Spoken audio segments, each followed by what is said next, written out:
Assalamualaikum warahmatullahi wabarakatuh.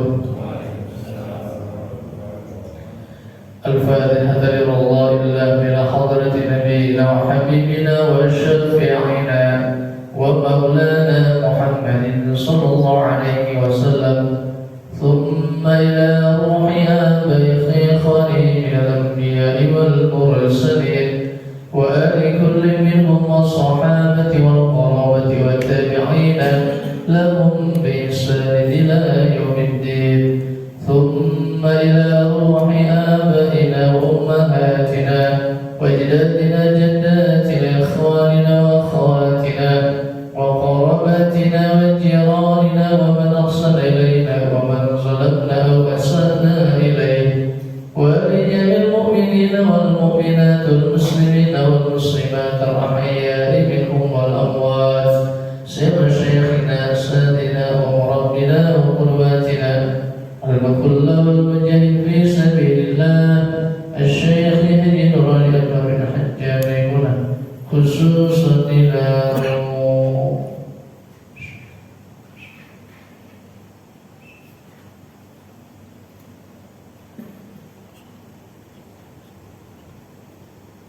ووصولهم وفرعهم بأن الله يتبشر بالرحمة والمغفرة ويسكنهم الجنة شيئا لهم الفاتحة. أعوذ بالله من الشيطان الرجيم. بسم الله الرحمن الرحيم. الحمد لله رب العالمين الرحمن الرحيم مالك يوم الدين إياك نعبد وإياك نستعين اهدنا الصراط المستقيم صراط الذين أنعمت عليهم غير المغضوب عليهم ولا الضالين آمين. Bismillahirrahmanirrahim.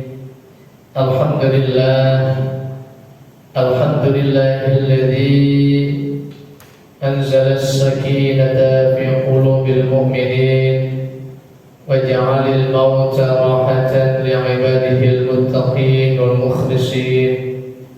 أشهد أن لا إله إلا الله وحده لا شريك له أرسل رسوله إلى العالمين بشيرا ونذيرا. وأشهد أن سيدنا محمدا عبده ورسوله. اللهم صل وسلم وبارك على سيدنا ونبينا وحبيبنا وشفيعنا ومولانا محمد وعلى آله وأصحابه أجمعين. أما بعد.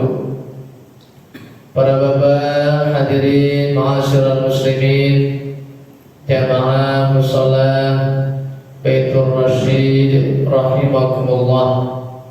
Mudah-mudahan dimulai dari pengurus, ketua DKM-nya beserta staf pengurusnya, mudah-mudahan selalu sehat walafiat, senantiasa dijaga, dilindungi oleh Allah Subhanahu wa taala. Para jamaah sekalian, alhamdulillah yang hadir pada kesempatan baik ini, baik yang menyimak langsung di dalam mushola maupun yang mendengarkan dari rumah, mudah-mudahan bisa mendapatkan ilmu yang manfaat, bisa mendapatkan ilmu yang berkah dan menjadi bekal kita untuk ibadah kepada Allah Subhanahu wa ta'ala. Amin ya rabbal alamin. Para hadirin ma'asyiral muslimin rahimakumullah. Pada kesempatan baik ini tidak membahas seperti biasa di dalam kitab Matan Bidayatul Hidayah karangan Syekh Imam Al-Ghazali. Namun malam hari ini yang akan saya sampaikan apa yang ada di dalam kitab Wasiyatul Mustafa Kitab apa? Wasiyatul Mustafa, yakni wasiat-wasiat Rasulullah. Nabi itu disebut juga dengan laqab namanya Al-Mustafa. Maka kitabnya namanya Wasiyatul Mustafa, wasiat-wasiat Rasulullah Nabi Muhammad sallallahu alaihi wasallam. Di dalam kitab ini karangan Syekh Abdul Wahab Asy-Sya'rani, yang dimana beliau mencatat tentang seluruh nasihat-nasihat Nabi yang khusus diberikan kepada Ali bin Abi Thalib. Jadi kitab ini namanya Wasiyatul Mustafa, nasihat Rasulullah yang semuanya dikumpulkan isinya nasihat Nabi untuk yakni mantunya Ali bin Abi Thalib. Maka jadilah namanya kitabnya Wasiyatul Mustafa, karangan Syekh Abdul Wahab Asy-Sya'rani. Nah, yang disampaikan malam hari ini ada di dalam bab bis-shadaqah, ada dalam bab shadaqah. Maka di situ ada pesan Nabi dalam kitab, nomornya pesan yang ke-26 di dalam babnya, di dalam bab shadaqah. Apa itu pesan Rasulullah buat Ali bin Abi Thalib? Bahwasanya Nabi kita Muhammad SAW bersabda, "Ya Aliyu, wahai Ali, ra'aitu maktuban ala babil jannati." Wahai Ali, aku telah melihat sesuatu yang tertulis di atas pintu-pintu surga. Jadi Nabi mengabarkan kepada Ali bin Abi Thalib, Nabi melihat di pintu-pintu surga ada sebuah tulisan. Nah, tulisan ini Nabi melihat ibaratnya mah ada satu ketentuan, syarat dan keberlakuan bagi orang yang boleh masuk ke dalam surga. Yang hadir nih dalam mushola, kalau ditanya pengen masuk surga atau pengen masuk neraka, Pak? Pengen? Ragu-ragu ini. Surga atau neraka ini? Yang yakin surga, Ustaz, begitu. Ragu-ragu bingung daripada. Harus ya yakin. Ya, kita pengen surga. Kalau pengen surga, pengen masuk surga, ini pengen banget apa pengen aja? Pengen banget. Surga pengen banget. Pertanyaan berikutnya, kalau pengen banget masuk surga, ini habis pulang taklim, mati, kira-kira mau kagak? Mati habis taklim ini mau gak? Loh, gak ada satu orang saja. Bentar dulu, ini gimana ceritanya ini? Pengen masuk surga, tapi matinya kagak mau. Lagi mana urusannya? Iya, padahal pintunya yang akhirat itu maka harus melewati yang namanya kematian. Begitu. Pengen surga, pengen aja, pengen banget, mati mau? Kagak. Nah, jadi Rasulullah menegaskan, kalau dengar hadis ini rasanya hati kita senang banget. Apa kata Nabi? Kullu ummati yadkhulunal jannah. Seluruh umatku bakalan masuk surga. Tuh, jadi kita bakalan masuk surga. Siapa yang jamin? Nabi Muhammad, kullu ummati, semuanya umatku bakalan masuk surga. Illa man aba, kecuali yang kagak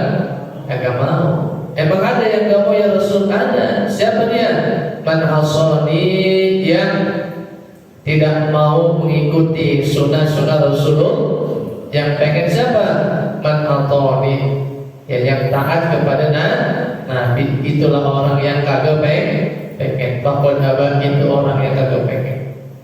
Tuh, Nabi menjelaskan, kita senang tak dengan hadis ini, kullu ummati yadkhuluna jannah. Setiap umatku bakalan masuk surga. Nah, tapi lihat di dalam atas pintu-pintu surga, makanya Nabi kan ketika peristiwa Isra wal Mi'raj, ya Pak ya, ngapain tuh Nabi? Ya berangkat ingin mendapatkan perintah sholat. Tapi dalam peristiwa Isra wal Mi'raj itu Allah mengizinkan, Allah berikan satu keistimewaan bahwasanya Nabi bisa melihat apa yang ada di dalam neraka dan apa yang ada di dalam surga. Nabi melihat surga dengan begitu kenikmatan-kenikmatannya, Nabi tahu indah-indah. Nabi melihat semuanya udah. Nabi juga melihat betapa ngerinya, betapa seremnya tentang kejadian apa yang ada, yang Allah persiapkan ada, yang ada di dalam neraka jahanam dan neraka Allah yang lain. Nah Pak, ketika Nabi ini masuk surga, melihat surga dalamnya beserta dengan kenikmatan-kenikmatannya, nah inilah Nabi berpesan atau ngasih tahu kepada Ali bin Abi Thalib, ya Aliyu, ra'aitu maktuban ala babil jannati. Wahai Ali, aku telah melihat sesuatu yang tertulis di atas pintu-pintu surga. Jadi surga itu ada apa? Tulisan-tulisannya. Apa tulisannya? Nabi melihat dan membaca, ya Ali, tulisan itu anti muharramatun ala kulli bakhilin wa 'aqin wa nammamin. Jadi pintu surga tulisannya di atas pintu surga itu anti muharramatun ala kulli bakhilin wa 'aqin wa nammamin. Apa itu maksudnya tulisan yang ada di atas pintu surga? Anti, kau ya surga, muharramatun, diharamkan. Jadi kagak boleh masuk surga, atau kagak boleh surga kasih masuk orang. Siapa dia? 3 golongan yang diharamkan oleh Allah masuk ke dalam surga. Ini oleh-olehnya taklim malam hari ini. Jadi 3 golongan yang kagak boleh masuk surga. Nanti cek dah, kalau masuk nih cepat-cepat istighfar, cepat-cepat berubah. Karena udah tertulis di pintu surga dilarang. Kenapa dilarang? Boleh masuk kagak tuh? Kagak boleh. Muharramatun, bukan cuma dilarang, haram masuk dalam surga. Siapa golongan itu? Ala kulli bakhilin. Yang pertama yang kagak boleh masuk surga, kata Rasulullah, golongan itu adalah golongan orang yang bakhil. Apa itu bakhil? Pelit. Pelit, apa lagi namanya? Pedit. Apa lagi? Oh, buntut gasiran, koret, apa lagi Pak? Iya, kadang orang kampung sadis juga namanya, saking pelitnya Pak. 17 setan gitu. Udah 17 setan pelitnya. Apa tuh artinya? Udah saking banget pelit, sampai dipredikatin 17 setan dia pelitnya. Nah, jadi golongan yang pertama yang kagak boleh masuk surga, kata Rasulullah, orang yang pelit. Nah, kalau pelit berarti kagak bakalan masuk surga. Kita belajar lagi Pak. Ternyata orang yang pelit, ada itu dijelaskan bahwasanya di neraka bakhil itu adalah nama sebuah pohon. Nama sebuah pohon yang ada di mana? Yang adanya tumbuhnya di neraka. Tuh namanya bakhil. Makanya tadi pelit itu pohon adanya di mana? Di neraka. Nah, pohon inilah pohon bakhil, batangnya, cabangnya menjulur panjang, terus panjang, saking panjangnya itu batangnya sampai ke alam dunia ini. Nah, jadi kalau ada orang yang sekarang pelit, hakikatnya dia lagi ngapain? Lagi pegangan, lagi megangin batang cabang tadi pohon bakhil yang itu adanya di mana? Di neraka. Maka yang pelit maka akan balik tuh kemana tempatnya? Ke neraka. Tuh, jadi kalau orang pelit lagi pegangan dia, cuma kagak kelihatan. Makanya Nabi mengatakan berikutnya, wal bakhilu ba'idun minallah. Orang yang pelit ini jauh dari Allah. Allah nggak senang sama orang yang pelit. Bahkan dalam salah satu hadis yang lain, Pak, ya, Allah itu kadang masih senang ya sama orang yang ibadahnya biasa-biasa aja, tapi orangnya dermawan, orangnya baik, orangnya suka ngasih begitu, royal begitu. Ketimbang yang rajin ibadah, sunatnya banyak dikerjain, tapi giliran sedekah, sumbangan, ngasihnya pelit. Tuh. Jadi mendingan ibadah biasa tapi royal, ketimbang ibadah sunnahnya bagus tapi giliran apa tadi? Dermawan, pelit dia. Tuh, nggak senang dia. Ya, agak senang tuh Allah sama begitu. Maka idealnya kan ibadah sunnahnya bagus, wajibnya dijaga, dilengkapi dengan as-sakhiyu, yakni dermawan, juga senang yang kebahagiaan orang begitu, jangan pelit-pelit. Ya Pak ya, kadang-kadang orang yang saking pelitnya. Dulu makan orang tua dulu ngajarin kan begitu ya. Jumatan jangan lupa 2.000, 1.000 kan gitu Pak. Bawa minimal ketika lewat tuh ketrek, kotak amal lewat isi begitu Pak. Betul kan? Iya, minta 2.000, minta 1.000. Minta cepet berapa kan, yang penting ketika kotak amal Jumat lewat kita isi, jangan pelit. Maka kotak amal masih jauh dilirik nih, zikir subhanallah, subhanallah, subhanallah, subhanallah, lirik masih jauh, ganti Allahu Akbar, Allahu Akbar, Allahu Akbar, makin dekat nih astagfirullah, astagfirullah, astagfirullah. Itu lewat kotak amalnya. Alhamdulillah, alhamdulillah, alhamdulillah. Apa artinya itu? Pelit, pelit. Masih jauh, subhanallah. Ya, kira-kira dekat aja apa? Astagfirullah, astagfirullah. Udah lewat? Alhamdulillah. Pelit namanya itu. Pelit. Maka siapin duit. Ya minimal apalagi di hari Jumat. Nah maka jauh.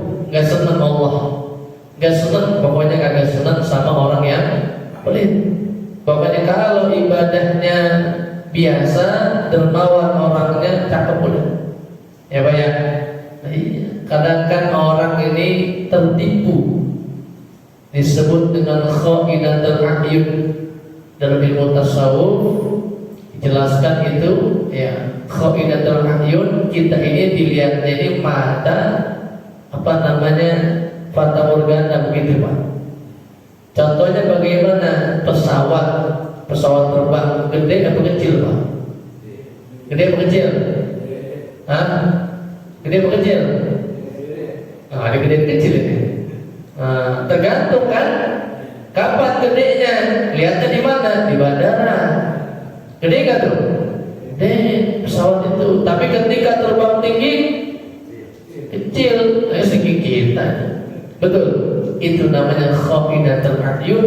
Pandangan ini kadang suka tertipu. Kadang kita begitu. Kadang lihat orang dianggap kaya, nampak secara kasat mata materinya emang banyak.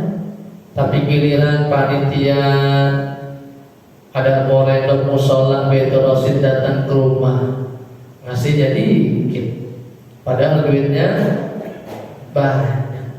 Ngasih duit 1 juta rupiah sumbangan buat renov misalkan buat kebutuhan musola. Ada rumahnya reot, rumahnya ya Allah hampir mau roboh. Kalau hujan gede, gentengnya udah bocor, ya Allah, dijarok. Pokoknya ya anggapan orang memiskin dah.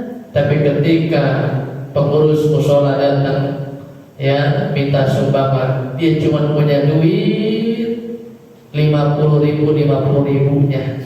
Datang ke panitia ngasih duit 10.000. Kecil apa gede itu 10.000? Apa yang tadi 1 juta gedean mana?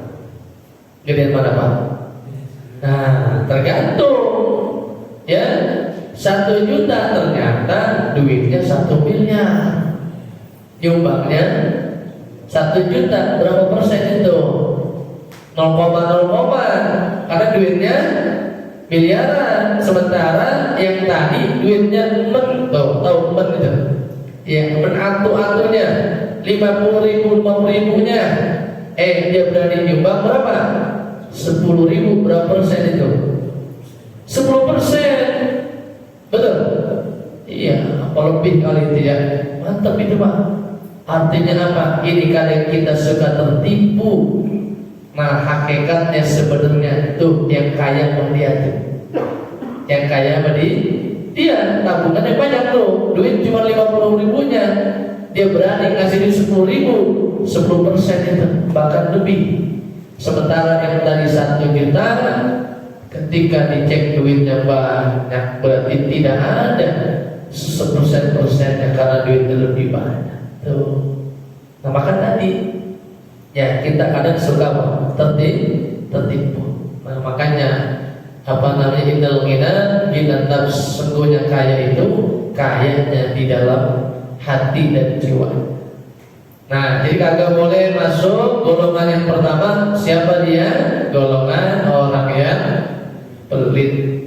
Jadi kalau pelit udah dah kagak bakalan masuk surga begitu. Yang kedua, golongan orang yang diharapkan masuk ke dalam surga kata Allah setelah orang yang pelit wa'aqib, yakni seorang anak yang durhaka terhadap kedua orang tuanya. Itu orang yang haram masuk ke dalam surga. Kagak boleh. Udah ada pelangnya udah. Siapa yang durhaka sama emak bapaknya, emaknya sama bapaknya, pokoknya haram. Mau ibadahnya kayak apa tahajudnya tiap malam agak pernah ketinggalan, duhanya pagi gak pernah lepas, Al-Quran one day one juz, 1 hari 1 juz, puasa sunnahnya banyak dikerjain, sodakohnya kagak tanggung-tanggung, tapi ampun durhaka, maka itu semua sia-sia. Cerita yang masyhur di zaman Rasulullah, makanya ngeri dua dosa ya yang Allah akan langsung balas azabnya, yakni di alam dunia ini disegerakan Pak azabnya. Itu dosa apa itu? Pertama, dosa durhaka terhadap orang tua. Yang kedua, dosa zina. Dosa zina itu langsung tuh diazab. Coba aja. Kalau nggak percaya, cobain dah. Cobain. Jangan, nggak usah lagi viral nih beritanya nih. Dengar ya beritanya ya. Udah dengar kan? Apa itu? Mantu sama mertua. Masya Allah. Nauzubillah. Gitu Pak. Mudah-mudahan Pak ya, kita mengaji, kita punya guru ya, ada taklim, jadi ada iman. Begitu penting ngaji begitu tuh. Ya dekat sama guru, dengerin ceramah, jadi tahu jadinya. udah gak pernah ngaji, gak datang taklim, kan godaan masuk terus, betul? Iya, teman bukan orang-orang yang soleh, ya ngajaknya gak benar mulu, ya kejadian itu. Ya antara apa? Mantu sama mertua, masya Allah. Ternyata ya begitu dah. Nauzubillah. Makanya yang khusus tempat begini nih, dosa dua tadi itu yang langsung diazab, di antara durhaka dan zina. Udah ketahuan tuh tadi, ternyata mertuanya udah tua juga tuh Pak. Saya jadi ingat tuh ketika lihat dengar berita ini, ingat akan satu hadis Nabi, salah satu la yukallimuhumullahu yawmal qiyamah wa la yanzuru ilaihim, bahkan walahum adzabun alim. Ada 3 golongan kata Rasulullah yang tidak bakalan diajak ngobrol sama Allah di hari kiamat. Salah satu la yukallimuhumullah yaumal qiyamah. 3 golongan yang tidak bakalan diajak berbicara sama Allah. Bahkan bukan itu lagi, apa? Wala yanzur ilaihim, tidak bakalan dipandang sama Allah, tidak bakalan dilihat, boro-boro tegur tadi itu ngobrol. Ya, jangankan ditegur, diajak ngobrol, diajak ngomong, ditengok aja kagak. Coba bayangin Bapak, kita punya teman biasa tegur, ya bercanda, ngobrol, tiba-tiba dia apa? Melengos, tau melengos? Apa melengos itu? Buang muka, buang muka. Lah kita jadi tanda tanya nih, salah apa nih buat begitu ya? Betul gak? Paprasan naik motor nih, tiba-tiba kita klakson, wah, ada apa nih kan begitu? Itu sama manusia kita udah gak enak perasaan. Apalagi besok ada orang yang tidak bakalan dipandang, ditengok sama Allah, apalagi ditegur sama Allah. Bahkan apa? Walisakihim tidak akan dibersihkan dosa-dosanya Allah. Walahum adzabun alim, dan bagi mereka mendapatkan azab yang pedih. Siapa itu dia? Kata Rasulullah, pertama wa malikun kadzabun, pemimpin raja yang punya jabatan suka bohongin rakyatnya. Tuh, raja, pemimpin yang punya jabatan, punya rakyat, lalu rakyatnya suka bohongin mulu. Ngomongnya apa, janjinya apa, mana? Nah itu begitu tuh. Kata Nabi itu, pemimpin yang suka bohong, janjinya apa, ntar apa, gak dilaksanakan, maka kata Rasulullah, orang itu kagak bakalan dipandang sama Allah, kagak bakalan ditengok sama Allah, kagak ditegur, dapat azab yang pedih. Ngomongnya dong manis, ya Pak ya. Musim pemilu Pak nih besok nih, rame orang Islam dideketin begini nih, minta suara-suaranya, udah jadi mah lupa, habis acak-acak Islam, betul? Harus pinter-pinter pilih orang yang soleh, ya yang imannya yang bagus semuanya. Jadi apa? Pertama, pemimpin yang suka bohong. Yang kedua, siapa dia? Wa'ilul mustakbarun, orang miskin. Miskin bagaimana? Yang sombong. Miskin, sombong. Udah miskin, sombong tuh. Kalau kaya mending kan, ada yang disombongin begitu, duitnya banyak, ya banyak, bedanya banyak, pantas nih bang sombong. Kenapa? Kaya begitu kali. Nah ini miskin, sombong. Nah udah miskin, sombong, sama, kayak bakalan dipandang, ditegur sama Allah. Kemudian ini yang masuk tadi itu berita viral, Syekhun Zalim.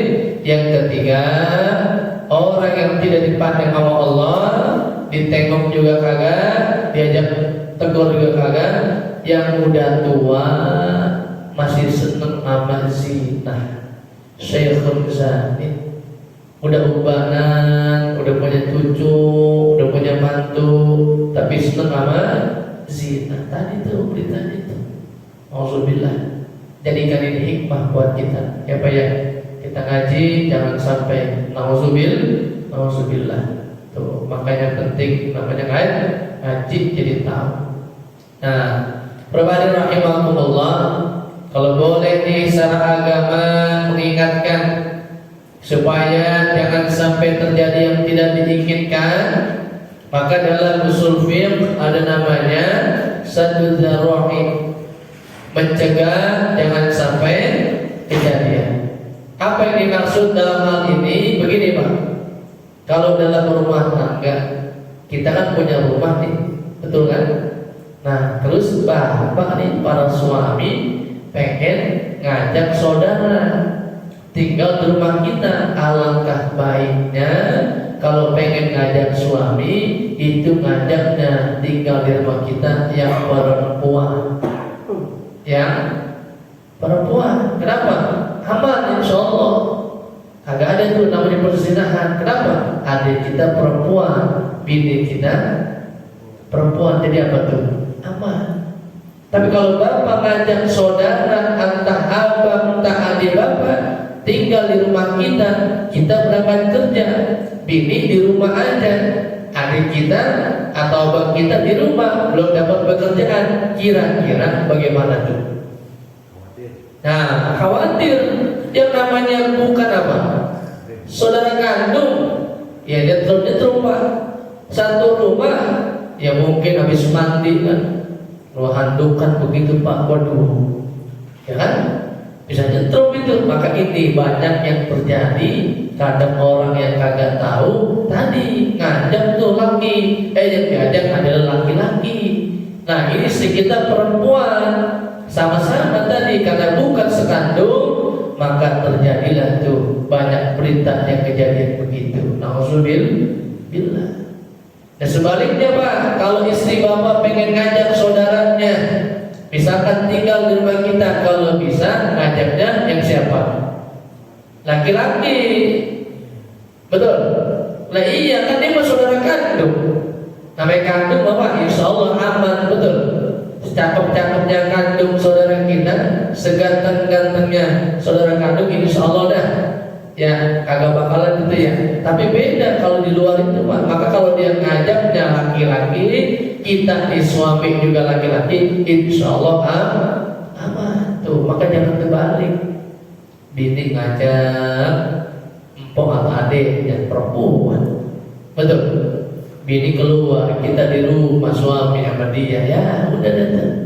Ya kalau orang kuat iman, setan goda, kejadian jatuh. Nauzubillah. Maka ini ngaji, pentingnya ngaji jadi tahu. Nah jadi nauzubillah, dua dosa yang disegerakan, durhaka dan suka berzina.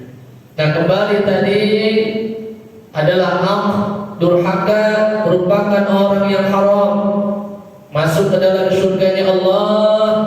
Maka siapa yang durhaka kagak bakalan masuk surga. Kisah di zaman Nabi masyhur, hidup bareng sama Nabi, Alqamah. Ya Pak ya? Ini buat kita para suami ini Alqamah. Ini pelajaran buat para suami. Apa tuh Alqamah? Datang emaknya. Alqamah, rumah emak nih beras sudah mau habis ini. Emak gak punya duit, bapak gak punya duit. Beras juga udah habis. Bagi duit apa? Ya buat apa? Keperluan emak di rumah. Apa kata Alqamah? Gak ada Mak, gak ada. Agak punya. Padahal di ATM-nya banyak, tabungannya banyak, tapi bilang mamanya gak ada. Grand bini bang pulang bawa ini yang siap. Wah, grand bini aja, wah siap. Ada mana tahu Pak? Tahu grand bininya aja. Kata mana Alqamah ini diturutin dulu. Tuh, ini kita buat suami nih, hati-hati nih. Ya, grand bini mah diopenin banget. Bang jalan-jalannya, ayo. Bang belanjaannya, ayo. Grand emaknya aja minta begini, gak ada Mak. Aduh, pada pandemi ini lagi. Nah, alasan-alasan. Tuh, sakit hati ibunya Alqamah. Ya kan? Akhirnya singkat cerita, datanglah tiba sakitnya Alqamah. Terus sakit sampai menjelang ajal. dituntun oleh para sahabat lagi sakarat, lagi nazar. Alqamah, ayo ikut baca talqin la ilaha illallah. Agak bisa juga. Sehingga sahabat memutuskan panggil Nabi aja dah. Mungkin kalau Nabi yang mimpin nanti bisa Pak. Karena Rasulullah kekasih Allah mungkin beda nanti kali. Ya berkahnya panggil Nabi aja dah. Datang Nabi mimpin juga talqin Pak. Kagak bisa juga. Akhirnya Nabi nanya sahabat, ini Al-Muhammad kira-kira masih punya bapak apa kagak? Kata sahabat Nabi banyak menjawab, enggak ya Rasul, bapak udah meninggal. Kalau emaknya ada enggak emaknya? Ada ya Rasul, ada emaknya masih ada. Ya kalau begitu, ya yang tahu rumahnya kabarin. Ini anaknya lagi sekarang susah banget ini mati dikasihan. Mungkin kalau rumahnya datang ridho, insya Allah cepat ini. Datang utusan Rasulullah ke orang tuanya, ke ibunya. Sampai di rumahnya kasih kabar, ya ibu, anak ibu sedang sakarat, lagi mau ketemu muajal, tapi susah banget, kagak mati-mati nih. Apa Nabi yang mimpin talqin kagak bisa-bisa. Apa yang terjadi ketika diajak oleh utusan Nabi untuk datang ibunya tadi? Marah-marah ibunya. Saya nggak mau. Apaan ya? Bininya mulu. Wah, pelajaran buat kita para suami. Ya bininya mulu turutin, minta ini dikasih, pengen ini dibeliin, pengen kesuruh jalan-jalan, dan gua aja yang minta, kagak diturutin. Cuman minta bilangnya kagak ada. Gua perhatiin jalan-jalan begitu Pak. Begini mulu, amanat bininya mulu, dan banyak kagak. Sakit hati emaknya ternyata Pak. Kan dia mah tahu begitu, tahu sukses begitu, siapa yang ngerawatin? Bininya itu ketemu sukses begitu. Tuh kalau emak tuh bangkit dan gawat kita Pak. Siapa tuh yang ngandung, siapa tuh 9-10 kali? Siapa tuh yang lahirinnya? Siapa yang gedein? Siapa yang nyusuin? Begitu. Marah, emaknya sakit hati. Minta dikit doang kagak dikasih, bilang kagak ada. Kalau dia lihat bininya mah apa dikasih. Nggak mau saya balik Pak. Nggak mau tuh. Ngadu utusan Nabi ya Rasul, nggak mau emaknya. Kenapa memang? Ternyata Al-Qamah punya dosa sama emaknya. Emaknya sakit hati. Emaknya dipeduliin. Ya udah kalau begitu kata Nabi, bilang saya nyuruh datang kemari. Datang 2 kali Pak, Bu, suruh Nabi datang juga Bu. Tetap kagak mau pokoknya.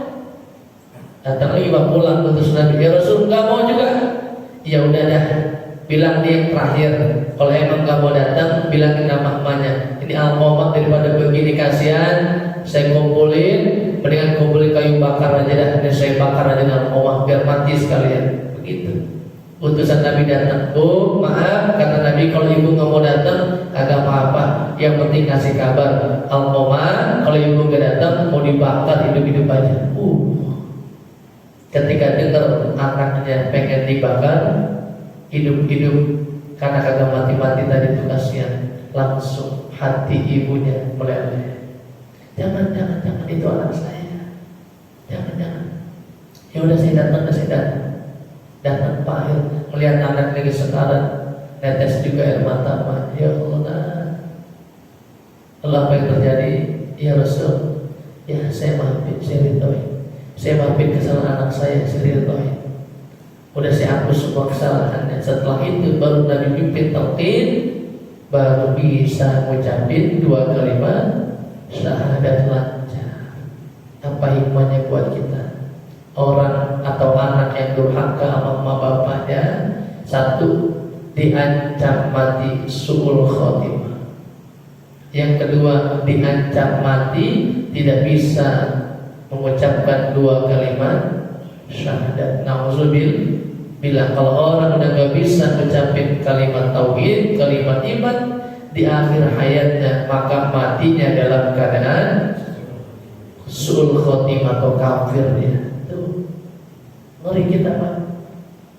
Yang kedua sebaliknya kan. Yang kedua pernah dengar cerita Haji gendong, dengar? Haji gendong. Seorang anak nazar sama emaknya, pokoknya gue pengen berangkatin emak gue berangkat pergi haji. Dimulai dari keluar rumah, pokoknya gue gendong. Pokoknya emak gue itu kakinya kagak boleh nginjek tanah, gue gendong pokoknya. Tawaf digendong, sa'i digendong, rukun syarat semuanya melontar, digendong semuanya. Nah, namanya haji gendong. Nah, ketika lagi tawaf, datang tuh anaknya Umar bin Khattab, Ibnu Umar melihat tuh lagi digendong tuh, nyak nenek kan nanya apa yang tadi tuh si pemuda. Nak muda, bapak ini sampai nyaknya lagi digendong ini. Kata si pemuda ini emak saya. Saya lihat hajiin emak saya keluar dari rumah sampai kemari. Pokoknya emak saya berangkat haji kakinya kagak boleh injak tanah, saya gendong semuanya. Subhanallah. Nanya si pemuda ini, Pak, ya Umar, apa ajizha? Apakah aku yang lakukan ini semuanya? Emak ini aku hajikan, aku gendong semuanya. Rukun syarat haji semuanya aku gendong. Apakah sudah bisa menebus balasan orang tua terhadap aku anaknya? Apa kata Ibnu Umar? Kalau seandainya dadamu dibelah, kalau jantungmu diambil, kalau dipotong kecil-kecil, dijadikan sebagai sate, lalu kau goreng itu sate, kau bakar, kau berikan kepada ibumu, kau makan itu tadi dimakan oleh ibumu, daging jantungmu itu belum seberapa dibanding dengan kendenan atau ngedennya ibu yang pertama melahirin kita ke alam dunia, belum seberapa. Jadi gak ada yang bisa pengen kalahin kebaikan anak kepada orang tua, gak bakalan bisa, gak bakalan nyampe, kagak bakalan bisa. Maka Pak, mumpung kita masih ada waktu, mumpung ada kesempatan, di tanggal muda, tanggal tua nih, tanggal tua, tanggal muda, masing-masing deh ya. Ada yang muda terus, alhamdulillah. Ada yang tua terus, ada repot juga. Nah, mumpung gajian transfer, kan orang tua kira-kira minta apa kagak? Kagak. Tapi kalau dibagi senang gak? Wow, ngasih juga seberapa, doanya bererot, betul gak? Ya Allah, lu kayak ngasih lagi, lu ada kagak buat anak bini lu? Ada Pak. Doain ya Allah, mudah-mudahan lu sehat, mudah-mudahan berkah rezeki lu, berkah kerja lu, berkah usaha lu, mudah-mudahan bisa naik haji. Tuh, sampai doain. Orang tua ngasih cuma cepet padahal, tapi doanya luar biasa. Itu kadang kita lupa tuh di situ. Maka tadi Pak, kita para suami ini diingetin sama Alkomah tuh, jangan bini mulu. Begitu repot kita kalau lihat rumah kita kagak diturutin, kagak diomelin, waduh bahaya nih. Ampun kita nih jadi Alkomah. Berat sekarang nauzubillah. Nah, sebagai penutup tentang durhaka ini yang kita pegang bareng-bareng. Ketika kita ngaji, saya dapat tidak hadis dari seorang guru, maka kita pegang selama akhir hidup kita. Dalam hadis qudsi Allah memberikan satu keterangan, Pak. Hadis qudsi kan maknanya dari Allah, Nabi yang menyampaikan. Apa itu kata Allah dalam hadis qudsi? Man asbaha murdiyan li wa liwalidayhi muskhitan bi fa ana lahu radin. Kata Allah dalam hadis qudsi, man asbaha murdiyan li wa liwalidayhi, siapa orang di satu hari dia nyenengin orang tuanya, baik yang masih hidup ataupun yang udah meninggal, pokoknya nyenengin. Masih hidup datang ke rumahnya Pak, main kita, tanya sama mak bapak kita, Pak pengen makan apa Pak? Pernah nawarin begitu? Tawarin. Ya, pengen makan apa nih? Saya beliin. Gitu, pengen apa nih? Beliin. Oh, gue pengen makan nasi padang, di situ aja enak itu. Siap. Ayam bakar, ayam goreng apa? Begitu Pak. Wahai makanannya apa? Paha, dada, sayap, dadanya. Oh, beli dan makan malahap, senang banget. Orang tua senang, bahagia. Ya Pak ya, kita satu hari nyenengin orang tua. Wa musqitan bi, tapi kita kadang sama Allah ini membuat jengkel pula sama Allah. Kita ke Allah membuat jengkel. Apa buktinya jengkel? Sholat tar-taran aja dah. Sholat tar-taran. Kita sholat azan zuhur langsung sholat, apa sibuk dalam kerja kita Pak? Kerja kita. Asar kadang berpacu dengan waktu pulang. Di sini apa di rumah apa di jalan. Betul. Agar di awal waktu kita, maka buat kehendak Allah mulu kita Pak. Tapi lihat kata Allah, walaupun dia sering membuat saya marah, membuat saya kecewa, tapi kalau hari itu dia membuat senang orang tuanya ridho terhadap kebaikan anaknya, apa kata Allah? Fa'ana lahu radin, aku masih ridho sama dia. Allah masih ridho lantaran apa? Dia nyenengin orang tuanya. Tapi sama Allah suka bikin gendam dulu. Tapi sebaliknya, man asbaha murdiyan bi, siapa orang yang nyenengin Allah mulu hari itu, jamaah bagus, sedekah dikeluarin, setiap subuh dikeluarin tuh sedekah, baca Quran, one day one juz, qiyamul lail jalanin, sunnahnya puasa dikerjain, kan begitu. Sholawatnya, zikirnya bagus, tapi wa musqitan li wali walidayhi, dia durhaka terhadap kedua orang tuanya. Apa kata Allah? Fa ana lahu sakhitan, aku juga gedek sama dia, aku juga marah murka sama dia, walaupun tadi ibadahnya bagus. Nah, idealnya kan idealnya ibadahnya bagus, nyenengin orang tua juga bagus. Kalau kita nih masih dalam tahapan yang kadang suka buat jengkel Allah, buat kadang Allah marah, yang kadang entar-entaran dalam sholat ibadah kita, maka tadi kita jaga Pak. Apa tadi? Murdiyan li wali walidayhi, kita nyenengin orang tua. Kalau begitu kata Allah, fa'ana lahu radin, aku masih senang sama dia, aku masih ridho sama dia. Kenapa? Karena tadi nyenengin. Inilah yang dimaksud dengan ridho Allah fi ridho. Ridhonya Allah tergantung orang tua. Wa sukhullah fi sukhtil walidain.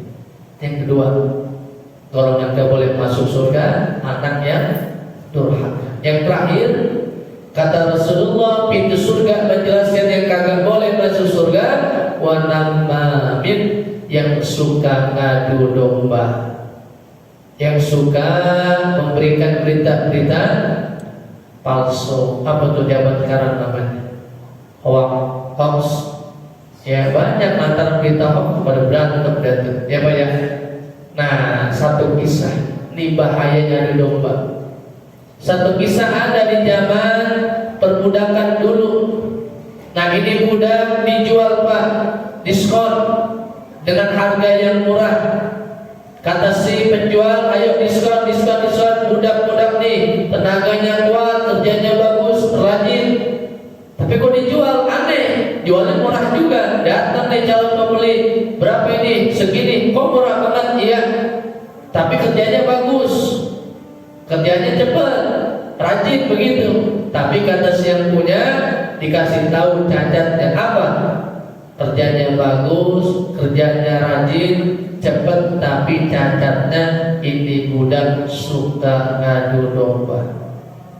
Suka ngadu domba. Yang calon pembeli mikir, rajin, cepat, bagus, kerjanya kuat, tenaganya. Udah, gua gak pikirin itu penyakitnya tadi yang suka apa? Ngadu domba. Gua ambil, harganya murah juga lagi, beli.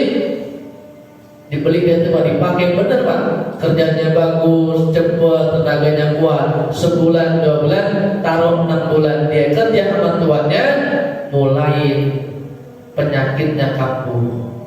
Apa tadi? Suka ngadu domba, menyebar berita yang palsu, berita bohong. Datang ke nyonyahnya, ketua yang perempuannya. Nyonya, saya perhatiin tuan ini, suami nyonya ini kalau di mana-mana saya liatin suka genit, suka apa? Godain cewek, cewek pada depan sama suami nyonya. Kayaknya mau nambah lagi nih kira-kira begitu Pak. Kata siapa tuh? Si budak tadi. Nah, kalau nyonya tahu itu tuan bisa pede begitu, wanita pada depan nama suami nyonya. Kenapa? Karena suami nyonya punya jenggot. Nah, punya jenggot Pak. Jadi yang bikin tertarik wanita itu ada banyak, ada jenggotnya. Nah, kalau pengen nyonya suaminya nggak macam-macam, potong aja jenggotnya, begitu Pak. Jenggot dipotong deh. Nggak bagus sunnah. Yang tumbuh banyak sunnah. Nah, kalau orang nggak ada, repot juga nih. Mana kadang ada tumbuh ya selembar 2 lembar 3 lembar, mau diantepin malu juga. Ini jenggot apa akar gigi gitu. Ya cabut aja kan. Karena saya cuma 3 lembar begitu. Panjangin gitu itu ya panjang, malu dan cabut aja. Iya dikata jenggot bukan. Iya. Nah jadi itu nyonya katanya bikin ganteng, biar gak macam-macam, cukur jenggot. Siap, termalam pokoknya kalau dia lagi tidur, saya akan cukur jenggotnya. Tuh udah lihat. Habis ngomong begitu ke nyonyanya si istrinya tadi itu yang bapak yang perempuan, dia pindah Pak. Ketuanya yang laki-laki ngomong lagi dia, Tuan, tadi saya perhatiin nyonya punya niat jahat sama Tuan. Apa yang jahatnya? Saya perhatiin ini nyonya pengen kuasain hartanya Tuan semuanya. Dia pengen milikin semua apa yang Tuan punya, sehingga ntar malam kayaknya Tuan pengen dibunuh. Tuh Pak, pengen diapain? Dibunuh. Padahal tadi bilang ke nyonyanya apa tadi? Disuruh potong jenggot. Nah makanya ntar Tuan nih hati-hati ntar malam. Termalam nih kalau nggak salah saya dengar-dengar saya lihat ntar nih bininya Tuan pengen ngebunuh Tuan. Waduh kaget ya Pak. Makanya ntar malam tidur hati-hati begitu. Datang malam tidur seranjang sekasur berdua, jauh-jauhan. Bininya nungguin kapan dia tidur bininya, lakinya. Diintip-intip masih melek. Ya kan suami juga takut dia Pak. Kalau kata mau dibunuh, waduh gue mau dibunuh deh. Tidur melek begitu. Pinter lakinya, gue pura-pura aja nih. Benar kagak ini mau dibunuh begitu? Pura-pura datang bener Pak, bini kan nah tidur nih, langsung gerak istrinya, warit tuh pisau atau apa tadi, pencukur jenggot tadi, langsung bangun. Tiba-tiba suaminya bangun juga, kaget nyata bener nih, saya pengen dibunuh. Nah daripada gue yang mati kata suaminya, nih kan, lo yang mati dibunuh. Akhirnya bininya Pak, tuh akhirnya bininya mati. Lantaran siapa tuh? Budak tadi suka ngadu domba tuh, gak bener perintahnya.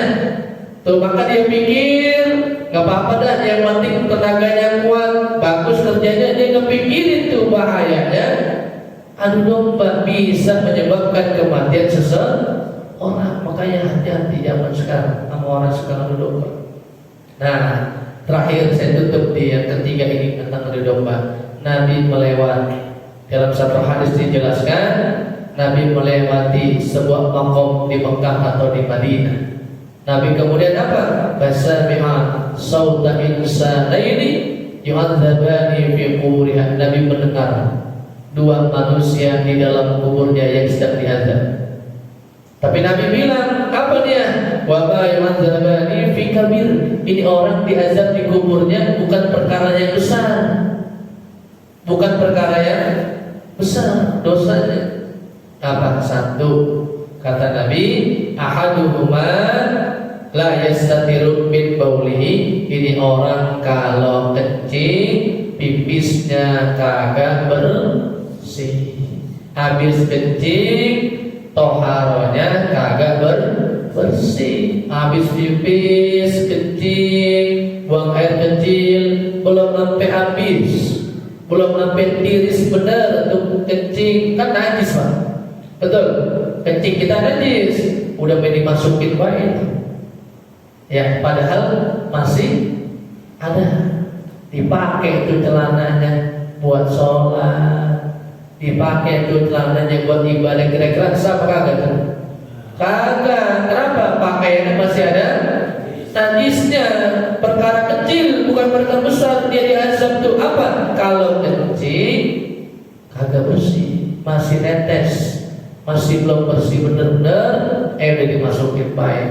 Apalagi yang kencing di pinggir jalan, ya nyopir mulut kebelet ini, pinggir baik udah dibuat pisang jadi, ya kan Pak ya, langsung dimasukin ya tuh, boro-boro cebong gitu udah, ya boro-boro cebong gitu udah. Nah, kan bisa cari daun, bisa buat apa? Toharo, cari batu, bisa buat toharo.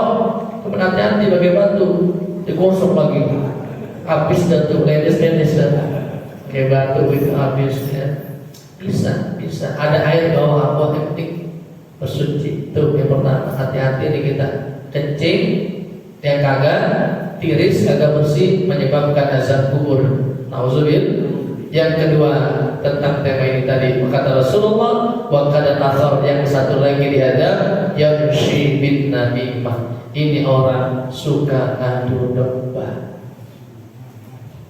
Ngomong begini ke sini, ngomong begini ke sini, wah jadi gelekin. Ngomong kesana begini, udah, pokoknya dari domba. Yang begitu nanti dapat azab kubur. Nauzubillah. Para rahimakumullah. Inilah 3 kata Rasulullah yang sudah ada di dalam atau di atas pintu surga, yang Allah sudah umumkan tulisan tidak boleh golongan yang ini masuk ke dalam surga. Yang pertama, orang yang pelit. Yang kedua, orang yang durhaka anak terhadap orang tuanya. Yang ketiga, orang yang suka mengadu domba. Nauzubillah. Mudah-mudahan kita tidak termasuk 3 golongan ini, dan kita termasuk orang yang diizinkan untuk masuk ke dalam surga Allah Subhanahu wa taala. Amin ya rabbal alamin. Demikian, mudah-mudahan manfaat dunia akhirat. Allah alam bisawab. Ada pertanyaan? Kalau tidak ada, kita doa. Cukup kali ya? Cukup ya? Ya, ada syuting lagi di Dewan. Al-Fatihah. A'udzubillahi minasyaitonir rajim. Bismillahirrahmanirrahim. Alhamdulillahirabbil alamin. Arrahmanir rahim. Maliki yaumiddin. Iyyaka na'budu wa iyyaka nasta'in. Shiratal mustaqim.